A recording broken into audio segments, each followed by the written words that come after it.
and know that our friendships don't seem that drastically important. Maybe when you're talking about somebody you disagree with at work or somebody you don't get along with in your neighborhood, you're not thinking, oh, but I'm saving an entire people. But maybe you are, because, that is what happens because of Ruth and Boaz and Naomi's lives. Because of their devotion to God and to one another, you wind up with a Messiah. Hey there, you're listening to the Girls Talking Life podcast, and I'm your host, Johanna. If you're like me, you love time with friends. I always leave feeling encouraged, inspired to try something different, or I've learned something new. So why not continue to grow even when we can't be with our girlfriends? We're not made to do life on our own. So in each episode of this show, I'll bring you a girl and her story to give you refreshing ideas to stir your soul. Let's walk this road together. Are you ready to talk life? Hey friend, you are listening to episode number 134. Before we get started, I want to let you know about the GTL newsletter. It's where you'll find the details of the show, free goodies, and giveaways, and it is the only place to see the favorite 5 of all my guests, including the links to things they love. This week, if you're a subscriber, you'll also get a reflection guide for this episode. It's a free download that highlights key points and gives you the chance to take what you heard, reflect on it, and apply it to your life. So if you don't already get the GTL newsletter, now is the time to get signed up. You can find the link in the show notes. How do you interact with people who are different than you? If someone has different beliefs or political associations, do you automatically dismiss them? What if your actions of friendship could help save the world? Author and speaker Carrie Stephens is on the show talking about the power of a diverse community, how we can move toward people who are different than us, and how we show up in the world as followers of Jesus first. You'll hear us talk about the Book of Ruth, why we need diverse friendships, what covenant faithfulness is, and love, law, and politics. Carrie Stephens is the author of several books, including her latest, Friendship Can Save the World, which she co-authored with her husband. At the end of the book, they say, "We do not love a diversity of people to elevate diversity as a cultural value. We love a diversity of people because that love makes us more Christ-like." So if you have a desire to be more like Jesus, you're in the right place. Carrie and her husband Morgan live in Austin, Texas, and have 4 incredible kids. After serving as campus ministers for 10 years at the University of Texas, Carrie and Morgan have led Mosaic Church, a richly diverse community of faith in Austin, since 2009. At the very end of the show, Carrie tells an incredible story about a man who literally laid down his life for people who were different than him. I have teared up every single time I've listened to this during the editing, so I hope you'll stick around to hear it. Here is my conversation with Carrie. Carrie Stephens, thank you so much for coming on the podcast. I can't wait to get to know you better. Oh, I'm so happy to be here. Thanks for inviting me. I would love to know, to start, a little more of your background and how you came to write a book on friendships. Yeah, I'd love to tell you about that. So this is my 3rd book, my first co-authored book. So I have written 2 other books by myself and love writing books. I love writing about how our faith intersects with our daily life and how to grow in our faith and those kinds of things. And so I think about books a lot. And my husband is a pastor. And a few years ago, well, I guess it was 2016, he preached a whole sermon series from the Book of Ruth. And after that series, I had told him, you should write a book about that. You should write a book about that sermon series. And he's never written any books. He's very highly educated. He writes dissertations and, is getting his doctorate and all of that, but he'd never published a book before. And so for many years, we had that conversation. We pastor a church that's very diverse. The reason he did a series from the Book of Ruth in 2016 was in the wake of that election time, trying to basically, the Book of Ruth, I should say, is really a story about people from different backgrounds, even from different countries, different nationalities, different races, loving one another in a time where the political environment of their nation is very unstable. So Ruth is written against the backdrop of the time of the Judges, which, if you're familiar with that in the story of the Bible, that was a time when the Bible says people did whatever was right in their own eyes. So there wasn't a lot of unity within the nation of Israel during the time of the Judges, and it was very unstable. And so Ruth kind of speaks into that kind of instability about the importance of the way that we interact with one another and faithfully love God by loving others. So because our church is diverse in many different ways, politically, racially, generationally, there are a lot of different viewpoints and ideas and perspectives all in that room. And elections tend to highlight our differences and bring them out. So he decided he was going to do a series on the Book of Ruth. And it was amazing. And so for years, we kind of sat on it. And then 2 years ago, I was finishing up my second book. And I was like, what about the Book of Ruth? You should really write that book. You know, we have an election coming up in a couple of years. The last election was so hard on everybody. And I think it would be so helpful for us and our people in our church and people in our city. And he was like, oh, yeah, I just don't want to do it all by myself. Like, it's such a big deal, because he was in the middle of getting his doctorate degree. And so I said, well, I'll help you. We can write it together. And we were so happy to get to write this book because it's so near and dear to our hearts. And because we get a chance to really tell some stories from our own lives about how we've failed to be good friends and how we've learned to be better friends through those experiences. And yeah, we love the Book of Ruth. It's a great story. So I read the title, Friendship Can Save the World. And I'm like, yes, it can. That is beautiful and happy-go-lucky. And then I read the subtitle, The Book of Ruth and the Power of Diverse Community. And I have since read the book. And I was like, oh, this is more difficult. This is more gritty than I expected. And the overarching idea is that these diverse friendships are so, so important.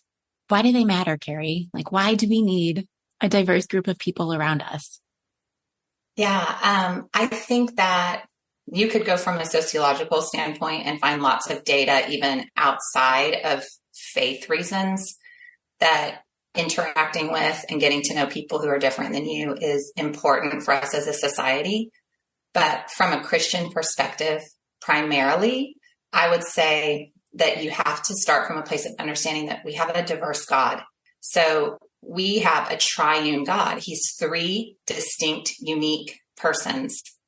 And when we experience friendships with people who are unlike us, really there's a spiritual invitation in those friendships to enter into what God experiences within the Trinity himself. You know, if we think about a world that only had or only experienced God as Father, or only experienced God as Son, or only experienced God as Spirit, it would be a very different world because it would be shaped by only one perspective. But when you have a triune God who is continually, the theological term is perichoresis, but continually there's a dance between the persons of God. They're continually flowing and giving and loving one another. It creates this sort of invitation in our friendships when I'm interacting with someone who has a different idea about how to interact in the world and how to see things.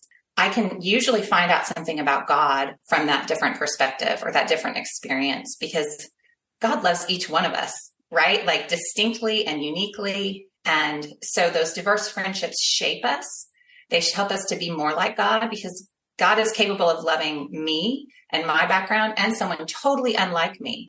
So there's always an opportunity to grow and to know God better and to be more loving and be more light in the world. So if we move away from people who are not like us and isolate ourselves in a more homogenous space, you know, yeah, we're going to be more comfortable, but we're not going to experience that part of God, which is so central to his very being.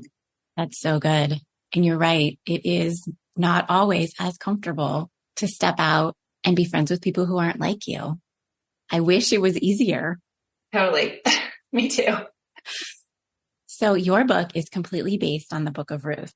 just generally, can you tell us, you touched on it just a little bit, but can you tell us what Ruth specifically teaches us about diversity and friendship? Yeah, for sure. So I think it's first important to address how we've experienced Ruth, the book of Ruth, in our lives. So one of the interesting things about when we started writing this book is we would be talking about what we wanted to say. And I would tell my husband, well, this idea is what has been taught a lot about Ruth. And he'd go, I've never heard that taught. And I'd say, well, yeah, I've heard that a bunch of times. And he'd be like, I've never heard that. And I said, how many sermons have you heard on Ruth? And he goes, only the ones I've preached. And that was when I realized that for women, the story of Ruth is very familiar and has even in like a lot of contexts been honed down to presented as this book is about what it means to be a faithful woman or what it means to be a good friend, the way Ruth was a friend to Naomi, which it is about those things and can be about those things, but it's not only about those things. Now, I would say that I've also heard the Book of Ruth taught as like kind of a how to find a good husband manual, and there are jokes about looking for my Boaz and all that stuff. That was, that has all been said. And while this story does end in Ruth and Boaz, a union between them, a marital union between them, it's not a fairy story. It's not a fairy tale. And it's not really actually about them getting married. I mean, in that time, marriage represented stability for sure. And for women, there weren't a lot of other ways for them to become financially stable within the community. So that was a piece of it. But you have to understand even what marriage was in that time to grasp why that's part of the story. So really one of the major themes from the Book of Ruth is the theme of Hesed. And that word is in the book many times. And Hesed means covenant faithfulness. And it's really a determination to remain in relational connection no matter what comes, right? Like no matter what happens. And we see that in Ruth's speech in Ruth 1 to Naomi about, where you go, I will go. Your people will be my people. Your God will be my God. And we don't know for sure if that's exactly the moment when Ruth converted to Judaism, because she was not Jewish. She would have had other gods, but we definitely see her proclaim her faith publicly in that moment. And that she came through on that. They get to Bethlehem and she goes through many sacrificial steps of taking care of Naomi and determining that whatever she does, she's going to honor Naomi and love her well. And so there are other places where we see Hesed, obviously with the way Boaz interacts with Ruth and rescues them. It is a story of the importance of how we treat one another and how our regard for one another and our treatment of one another really sets a stage for God to move and for things to happen even beyond our lifetime. And for us to be caught up in the story God is writing for the world, which is where our title really comes from. Because by the time you get to the end of Ruth, you realize that this is David's line. And so, this is the line of the Messiah, and Jesus comes through all of this. And even Bethlehem devotes itself to allowing Ruth to be a matriarch within their society, which would have been unheard of at that time because she was a foreigner. And so it's really a story of bringing foreigners in. It's a story of belonging, that belonging to God is more important than even anything else that makes us similar. So it's a big book with a lot to say. There's so much you can pull from Ruth in order to learn about how to really, really be a person in a world that is not always ideal and perfect. And I think that we've kind of regarded it as a book about how to be a good Christian woman. We've missed out on a lot of pieces of those stories. I love how you said the part about a foreigner, because, unless you are of Jewish heritage, you are a foreigner that God has brought into his family. For sure. So Yeah. I think that's hugely important for us to remember. I agree. In chapter 7, you talk about how our society will tell us to cut someone out of our lives if the relationship feels one-sided, if they're not of benefit to us. What does Ruth show us about pursuing these relationships anyway? Well, I think that first of all, we have to remember that anytime we enter into a friendship or any kind of interaction with another person, even if it's just a casual interaction, and we realize that our heart is and mind is more focused on what we can get out of the interaction or out of the friendship than what God might be doing in that interaction or friendship, that is a very unchristian, not gospel-centered way to relate to people who God really loves.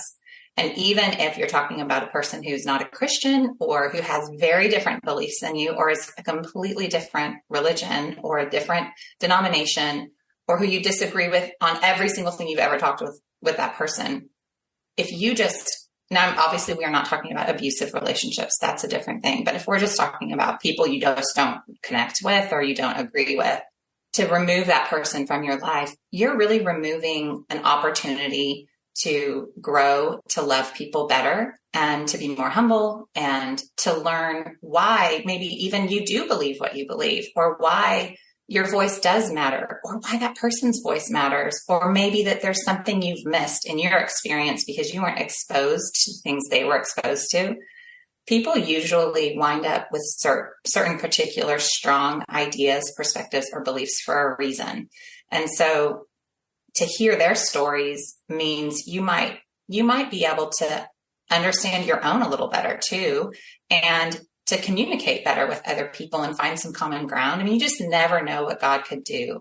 So yeah, we definitely encourage people to be honest and don't shy away from saying, I don't agree with you, but at the same time, also don't assume that your perspective is the right one and everybody else is wrong. Your perspective might be different, and it may be in your idea or mind the right one to choose, and you don't understand why somebody else would choose another one, but there's probably a really good reason they did. I like to think about it as seeking to understand. Yeah. Getting curious about why that's their idea. Yes, curiosity is very important in our friendships with people who are unlike us, without a doubt. You tell a story about a person that you're struggling to forgive, and someone said to you, we are either people who believe in redemption and reconciliation, or we aren't. Yeah. That really struck me. Would you mind sharing that story with us? No, I would love to share that story with you. My husband and I have been through some difficult experiences in the church, we've interacted with some very dysfunctional leaders who were removed from their positions because of decisions they made that were unchristlike and sinful. And one of those leaders came back one time, and I hadn't seen him. He hadn't been around for a couple of years, and he just sort of showed up in our community, and I was super shocked to see him there. Now, I personally didn't ever experience him in the negative way other people did, but I knew their stories, and I'm a very empathetic, compassionate person, and it's hard for me to sometimes let go of those deep feelings I have, especially toward people who've hurt people I care about. And I saw him sitting in the back of the room, and it was just bothering me. It just was needling at me. And so later that night, I called one of our mentors, who is also a leader in our community. And I said, I need to come talk to you. I'm really struggling. And so I went to his house. My husband and I went to his house, and we sat on his sofa with him and his wife. And I decided, you know what, I just am going to be super honest. And I'm sure what I said sounded really raw, but I just voiced all my concerns. And I knew that this person I had seen in the back of the room also had hurt this man.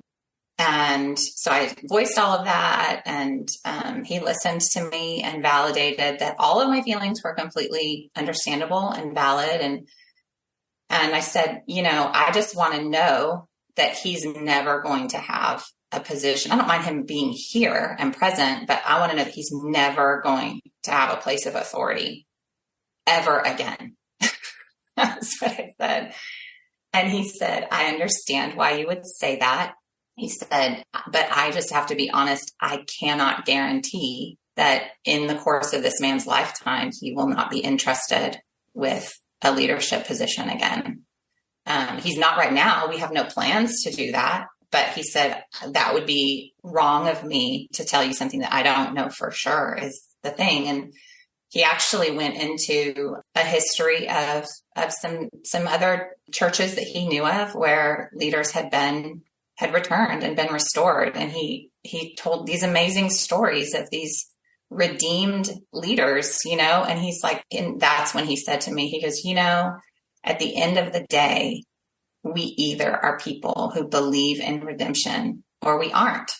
And if we're not at least hoping that he could be restored, if we're not at least hoping that he could be trusted again, then we're missing out on God's heart for each one of us. And for me, that was an absolutely defining moment in my life, because I had to choose if I wanted more to see God redeem or to see God judge and punish. And, I really want to see things redeemed. I want to see people restored. I want to see relationships fixed. I want to see marriages restored. I want to see children come home to their parents. I want to see friendships that die resurrected. That's what I want in my life. I don't want to be someone who keeps score and keeps a tally of everybody's wrongs and then metes out the proper consequences from my perspective, because I don't think that's how God interacts with us anyways. So yeah, it was a shaping experience. Being in relationship with people is hard. And when they hurt you or they hurt people that you love, that makes it so much harder. But when we turn that around on ourselves and think, I have been restored and redeemed, so why doesn't that person deserve the same thing? Whew, that's heavy. Hey there, I am interrupting our conversation for a quick minute to let you know about today's sponsor. Do you have a special occasion or a special person that you want to commemorate? Are you looking for a personalized gift for someone celebrating something or even grieving? Connie Lawson has a passion for creating precious keepsakes. The loss of her firstborn son ignited this passion. It served as a way to keep him close, grieve, and remember the preciousness of his short but meaningful life. Connie now creates custom pieces to help you remember your special and precious ones. From new babies to wedding announcements and everything in between, she is here to create an original piece just for you.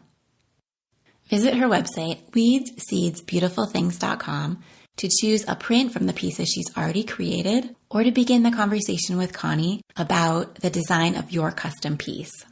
Custom Art by Connie Lawson connects your needs and your heart with her paintbrush to bring to life a moment, a memory, a season of grief, or one of joy. Once again, that is weedsseedsbeautifulthings.com. Now back to our conversation. All right, chapter 9 is titled Law and Love, and it talks about political debate.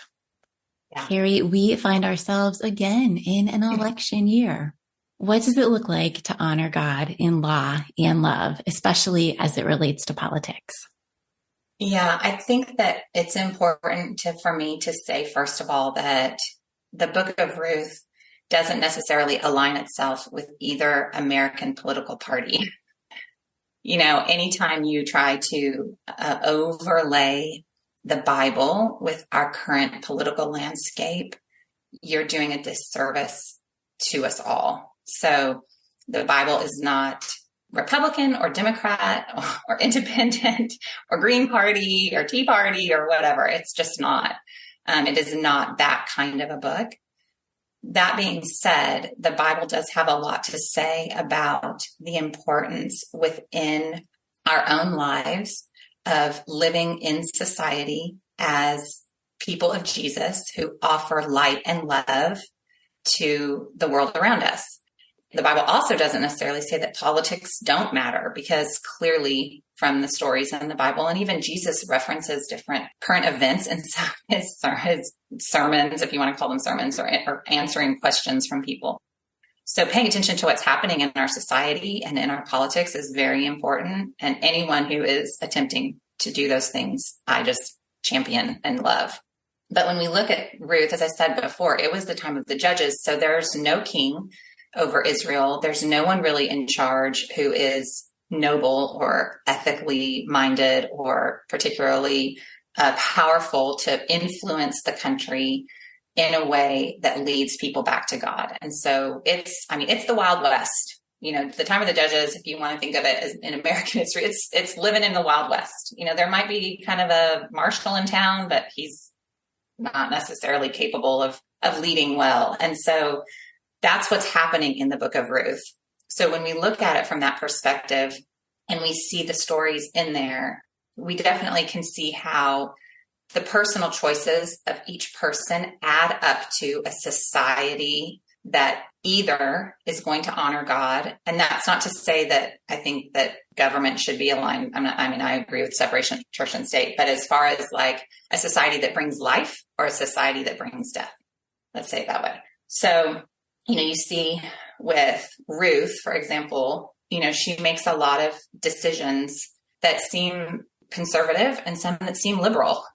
Her determination to cling to Naomi and pull them up by her own bootstraps, and her own work ethic is going to provide for them. Well, that's a very conservative idea from our political perspective, mm-hmm. right? But then this woman proposes to a man and refuses to take a conservative gender role in the way that she relates to Boaz, and that's very liberal. So you see these two interplays within the book. Bethlehem, as we said, welcomes a foreigner into their land and decides that she can be a matriarch within their society. And conservatively speaking, that says a lot. That's a little scary for some people. So you just see within the book there, from our political perspective, it has a lot to say about only aligning ourselves with one single idea as the right, or one single side, let's say, as the right side. But it also affirms that our own individual decisions and our own individual acts can actually make space for God to do some really amazing things. And, they're pushing back on their society's ideas in a lot of places. But we talk a lot about in the book about how you have to balance law and love. And so in that, what we mean is, it's important to honor God's law and it's important to honor God's love. And if we ever elevate one above the other and say, I can be unloving because I'm right according to the law, then we've missed the point. And if we ever say, I'm going to be loving and ignore the law of God, then we've missed the point. So somehow, when we're talking about politics within America, I think, first of all, it's just important to remember that God is not on one side only, and that God loves all of us and is for all of us and is for us as a people because he wants us to know him, to experience him, to love others well, to be light in the world. And we can do all of that here, but we might have to let go of the idea that anybody I don't agree with politically is wrong or is not right with God or is not a faithful Christian. Really powerful. And I love how the Bible talks about us being citizens of heaven. Yeah. And I think that fits really well with the law and the love. For sure. I am going to switch gears right from politics over to your favorite things, Carrie. Yay. I would love to know, what are your favorite 5? What are you watching or doing or experiencing right now that are your favorite things? So first of all, when you're talking about my favorite things, coffee is always first. Like it will always forever for the rest of my life be first. I love coffee. And we are currently in my house very much all about Rudamaya coffee, and which you can buy. We buy at our grocery store. I don't know where other people can get it. And we make it in our Ninja coffee maker, which I really love. So I will forego coffee in almost any fancy coffee place and come home and make my coffee. And I'm so happy. So coffee always. I do the same thing. And then, so I'm tall. I'm almost 6 feet tall. So it's really hard for me to find jeans. So in the last, 3 months, I have become in love. I bought a pair of jeans. They didn't fit and I took them back. And the woman in the store was like, have you tried good American jeans? And they're very expensive. So it's like a huge investment. But I was like, I'll try them on. And I tried them on and I'm in love with those jeans. Like, let me tell you, I wear them every day. I love them so much. They're long enough for me. They're super comfortable. And I love my good American jeans. The right pair of jeans is very important. Seriously, they're the best. I know. And then, okay, I love curbside delivery. 2020 revolutionized my life. I do not go into the grocery store anymore. I know there are a lot of people who love to go into the grocery store. It is the best thing in the world to me. I love picking up my groceries curbside. That makes me happy. I love it. That's 3, right? Yes. 4th. Okay, I thought I should include this beauty product because somebody yesterday I was wearing it was like, what are you wearing? Which that doesn't happen to me very often, but there's this, it's called Miracle Balm. It's made by Jones Road. I feel like I'm an influencer. I'm not. But it's this magic hour color. It has like this little sparkle to it. It's like a cream blush kind of, but it's not like a blush. It's kind of hard for me to describe. They have different colors, and they have like a little quiz you do, and it tells you what colors you should have for your skin tone or whatever. But I love the magic hour one. It's like a little bit golden, and I put it on my cheeks, and sometimes I put blush on top of it. I love that stuff. And it's supposedly it has oils in it that are good for my skin. I don't know if that's a gimmick or what, but I'll just take it to the bank.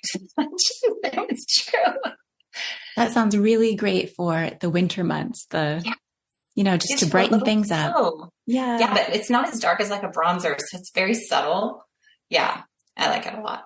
And then, okay, last of all, I'm all about holidays and holiday candy. So right now, I'm eating Valentine's Day candy almost every day, which is probably not good.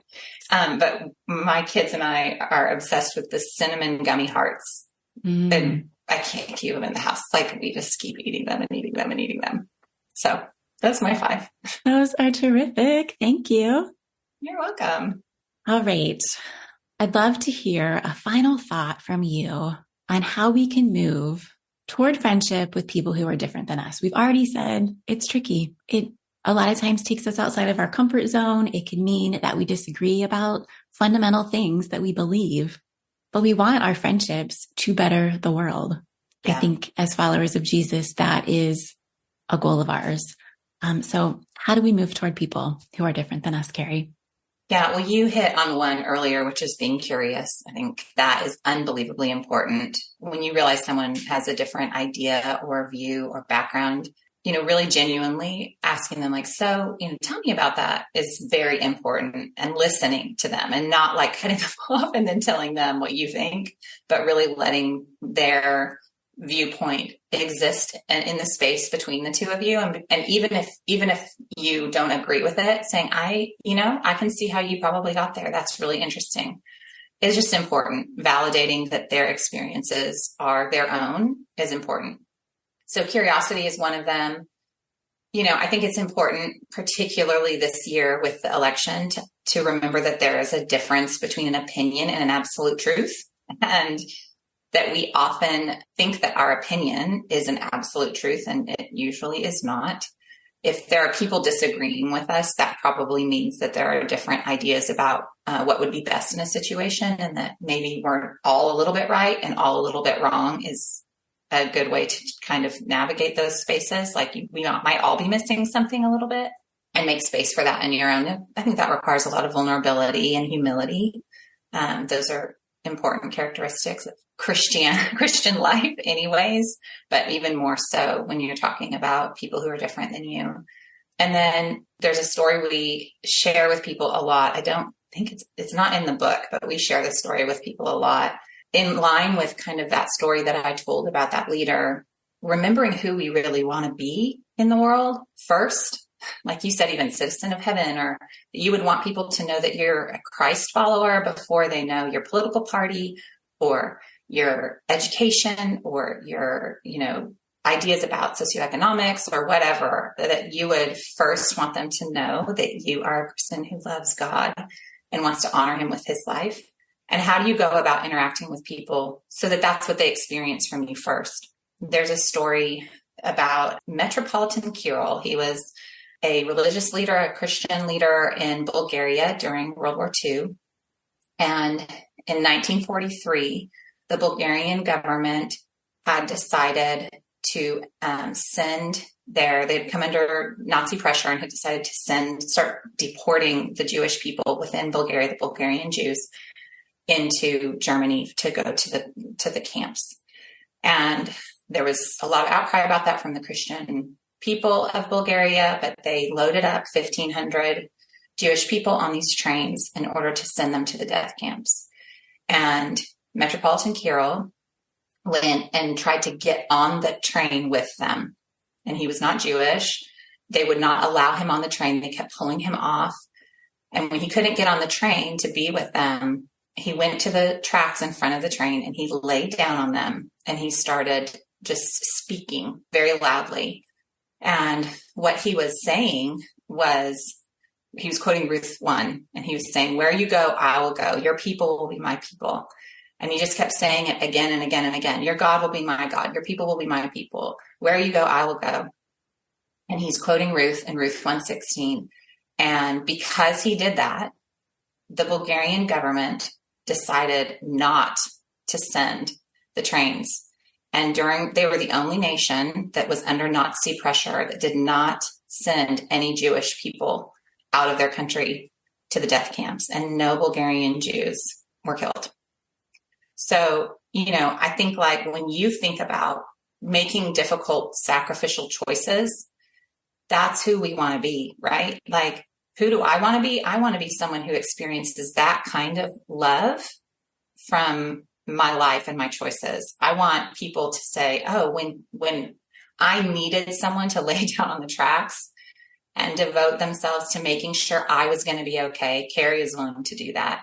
So I think in a lot of ways, and know that our friendships don't seem that drastically important. Maybe when you're talking about somebody you disagree with at work or somebody you don't get along with in your neighborhood, you're not thinking, oh, but I'm saving an entire people. But maybe you are, because, that is what happens because of Ruth and Boaz and Naomi's lives. Because of their devotion to God and to one another, you wind up with a Messiah, right? You wind up with Jesus being born in Bethlehem. And that Bethlehem, God remembered what Bethlehem did for Ruth and Naomi. Those people helped set that city in the center of God's plan.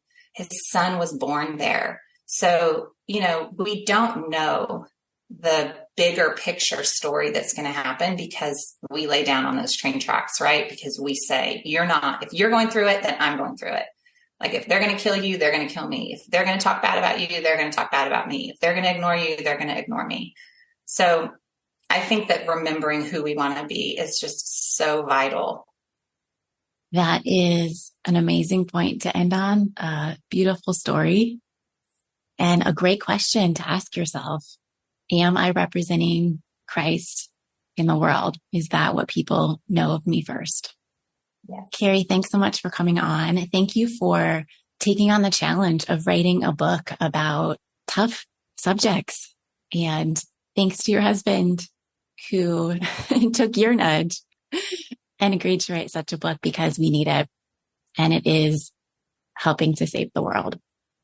No, I hope so. And thank you for reading it. That blesses me, and for letting me talk about it. It's a blessing to have this opportunity. I'm really grateful.